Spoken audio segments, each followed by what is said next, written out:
Welcome to the LawnTrappin CEO Podcast, where real ones turn lawn care hustle into legacy businesses.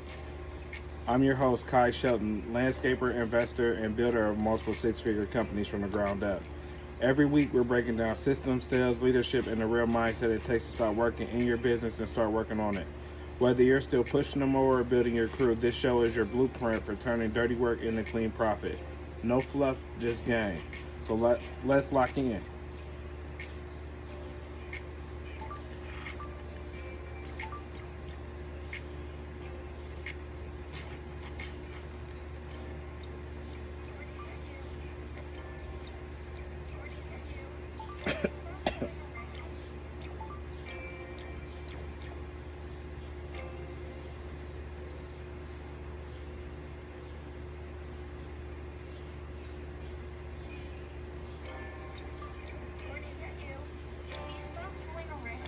Welcome to the LawnTrappin CEO Podcast, where real ones turn lawn care hustle into legacy business.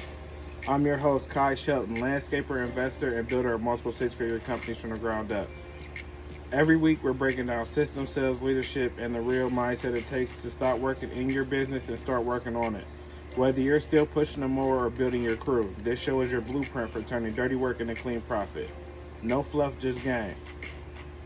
So lock in, let's try smarter, scale faster, and own the dirt we started from.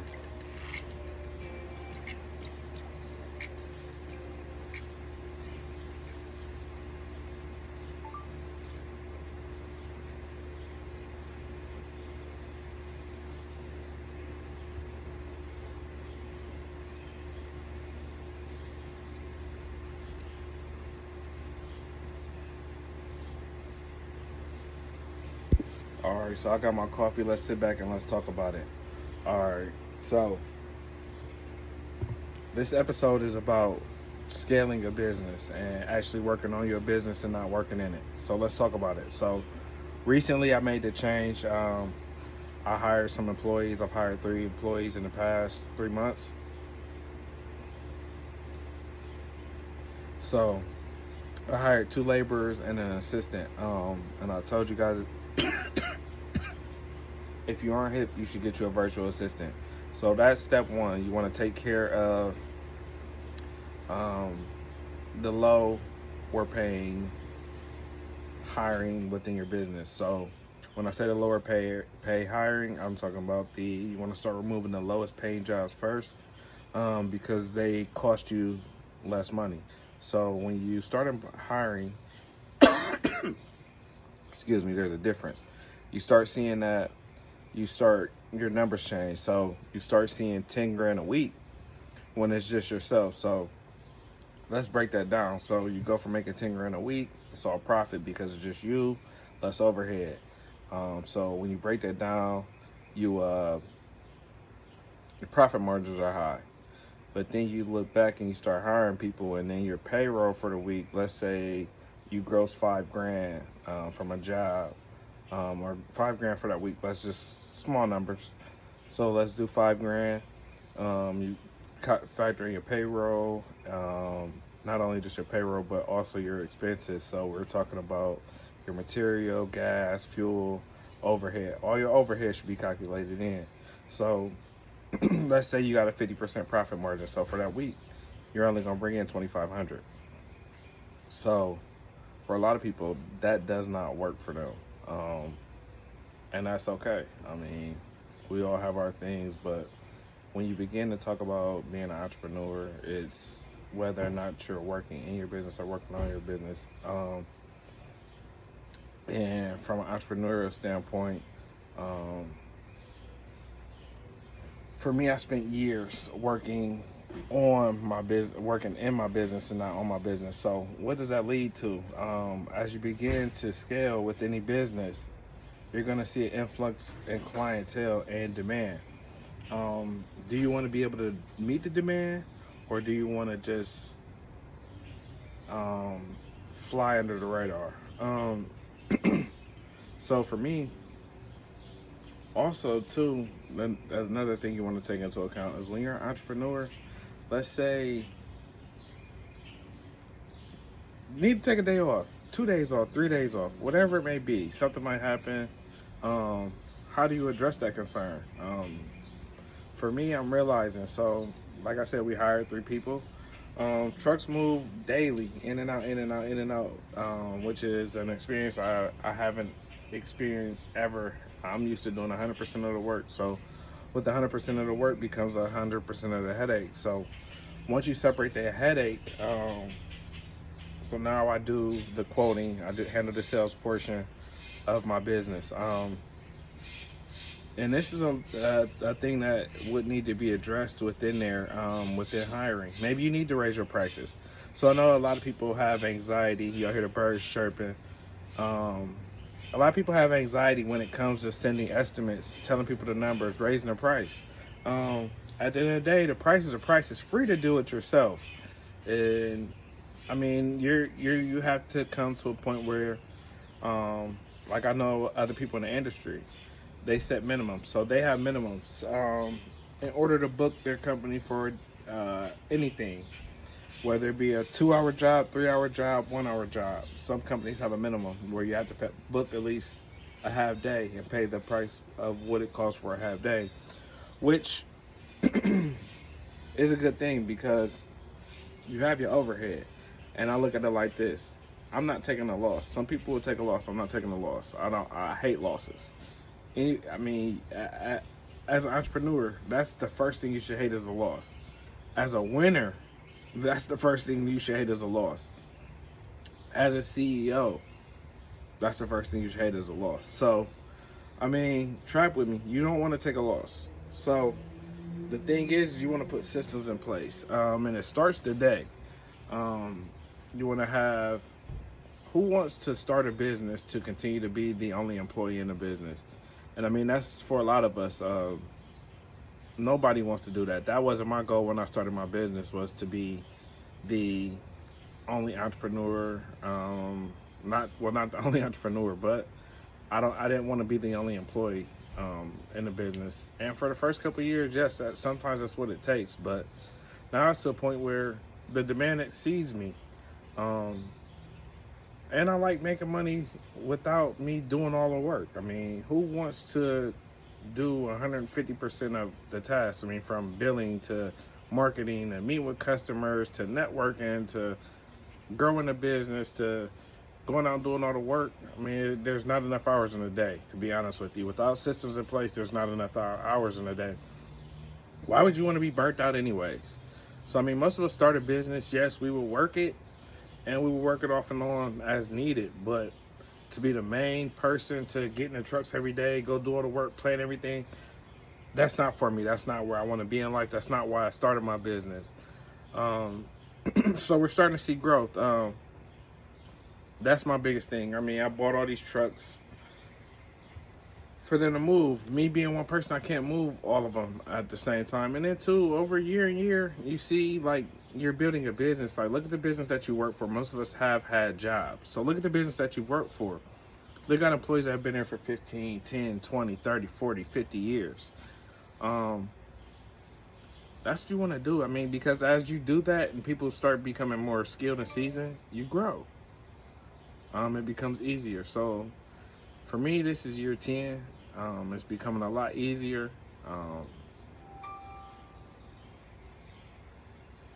I got an assistant, which we started in, I would say like back in last July, after trying to find people to work, and they just got an office and they just couldn't find people to consistently come to work. So I went with virtual assistants, which if you guys DM me, I'll teach you guys how to get a virtual assistant. But I went virtual assistant. They follow up with customers, because once you get to that point where you hire people, now you got payroll, you got accounts receivables. And before, your accounts receivables wouldn't hurt you. But now you got payroll every 2 weeks or every week or however you do it. That money has to be there. So now your accounts receivables have to be there. So with that being said, the money has to be there. People have to be paying. And for me, this was the bottleneck for me, which I had to figure out, was I got 20K in accounts receivables. I got 5K in my bank account. Payroll was $4,000. We need materials, this and the other. So I have somebody that will call you 3 to 4 times per day if you owe me. So you could say like a bill collector, however you want to look at it, but I financed your project. So yes, I am a bill collector. I'm collecting on a bill that or a debt that is owed to my company and me. So yes, I have somebody that will call you and annoy you if you owe me. And they also follow up after jobs to get the bill paid. So it closes out customers. And plus too, I'm to a point where I'm not always accessible. So yes, reach out to my assistant. You can talk to my assistant. She can follow up with you, get you whatever you need. And it helps keep me organized. I can't keep up with everything. So now we get paid a lot faster. I can pay my employees in that manner. So throughout the day, that's taken care of. Employee follow-ups, also scheduling other customers as well. I know a lot of people,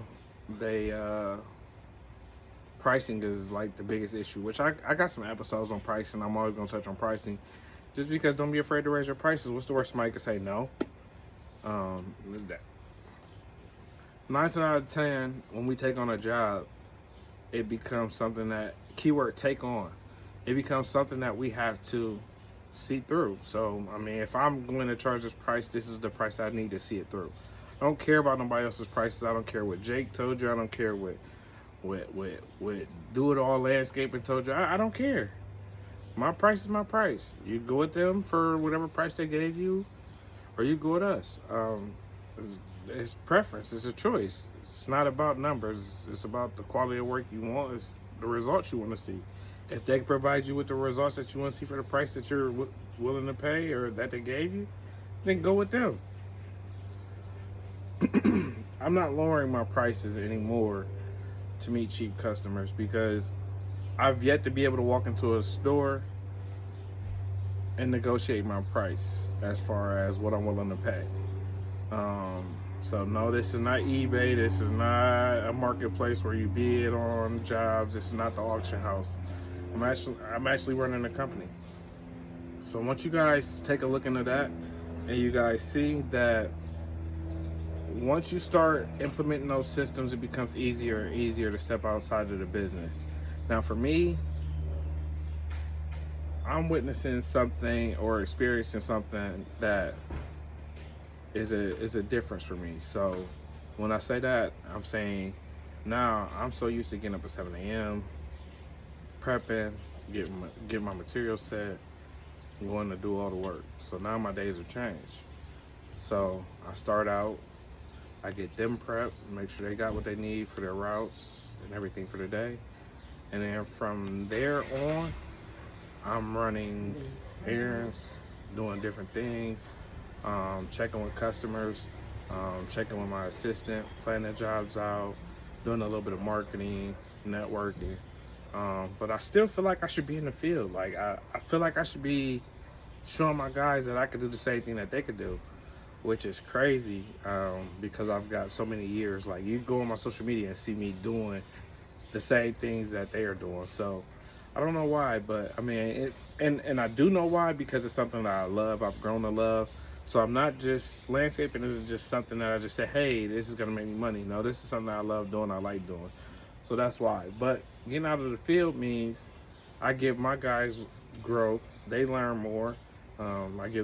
They can experience more, and the business runs without me, which is kind of the crazy thing that I haven't experienced. So I'm at a new point in life where the business does what it does. It's no longer 100% on me, which is, I can take a deep breath. And I know that things are getting done. It's just how it goes. I love where we're becoming as a company. I love how things are going.